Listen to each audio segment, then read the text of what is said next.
Rumah tangga agamis. 1. Taat syariah. Oleh Hafati Syuhud, Rasulullah bersabda agar seorang pria memilih calon istri yang agamis, agar kalian beruntung. Kalau istri agamis dapat membawa keberuntungan dalam rumah tangga, maka gitu juga dengan suami yang agamis. Secara implisit, hadits ini juga menjamin bahwa membina rumah tangga agamis merupakan keharusan untuk mencapai kebahagiaan sejati. Apa yang disebut dengan rumah tangga agamis? Abdul Azim Abadi dalam kitab Aunul Ma'bad menafsiri kata pribadi yang agamis, Zatidin, sebagai orang yang menggunakan agama sebagai standar penilaian dalam segala hal, bukan berdasarkan pada penilaian duniawi. Membina rumah tangga yang agamis tidak mudah, tapi juga dimungkinkan dan harus secara terus-menerus diusahakan oleh setiap keluarga. Berusaha dengan sungguh-sungguh dan terus-menerus untuk mencapai tujuan itulah yang dimaksud oleh Nabi pada akhir hadits, Taribat Yadaka. Artinya, membina rumah tangga agamis tidaklah mudah, namun harus menjadi tujuan ideal yang harus diusahakan dengan sungguh-sungguh untuk dicapai oleh setiap muslim. Salah satu langkah awal untuk membina rumah tangga agamis adalah dengan taat pada syariah. Syariah Islam paling mendasar ada dua kategori, yaitu perintah dan larangan. Dan perintah syariah terpenting ada dalam rukun Islam sebagaimana sabda Rasulullah dalam hadits Umar bin Khattab yang intinya adalah mentaati 5 perintah dasar yang menjadi pilar utama dalam Islam, yaitu syahadat, salat 5 waktu, zakat, puasa Ramadan, dan haji sekali seumur hidup apabila mampu.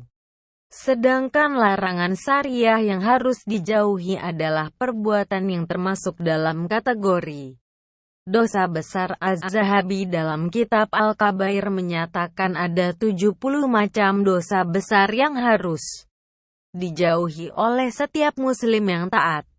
Dari 70 dosa besar tersebut setidaknya ada 6 dosa besar yang paling penting, yaitu syirik, membunuh, mencuri, berzina, minum alkohol, minuman keras, dan konsumsi narkoba.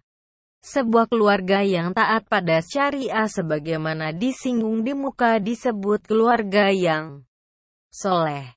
Kalau Imam Ghazali dalam kitab Bidayatul Hidayah menyatakan bahwa seseorang akan dapat istiqomah dalam kesalehannya apabila dia selektif dalam memilih teman, maka gitu juga sebuah keluarga akan dapat konsisten dengan ketaatannya apabila dapat selektif. Tidak hanya dalam memilih teman tapi juga memilih tetangga yang baik dan benar. Yang dimaksud dengan tetangga dan lingkungan yang baik adalah sebagai berikut. Pertama, tetangga yang terdidik.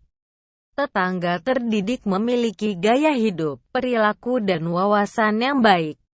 Begitu pentingnya hidup di lingkungan orang pintar sampai Imam Ghazali berkata, musuh yang pintar lebih baik daripada teman yang bodoh.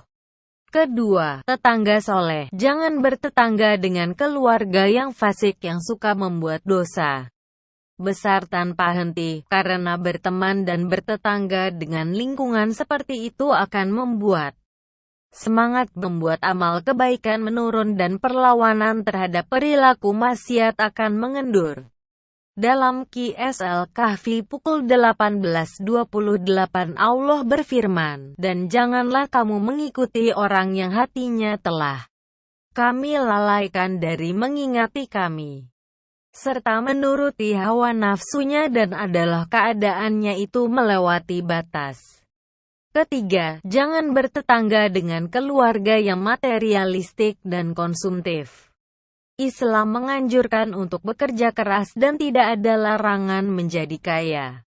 Tetapi Islam melarang gaya hidup yang hedonis, yaitu hidup yang bermewah-mewahan, boros dan memuja harta benda. Hidup dalam lingkungan seperti ini akan mudah tertular atau minimal tidak akan meningkatkan kesalihan yang dipupuk selama ini. Dengan niat dan komitmen yang benar didukung oleh lingkungan teman dan tetangga yang baik pula, maka insya Allah membina rumah tangga yang soleh dan taat syariah akan mudah menjadi kenyataan.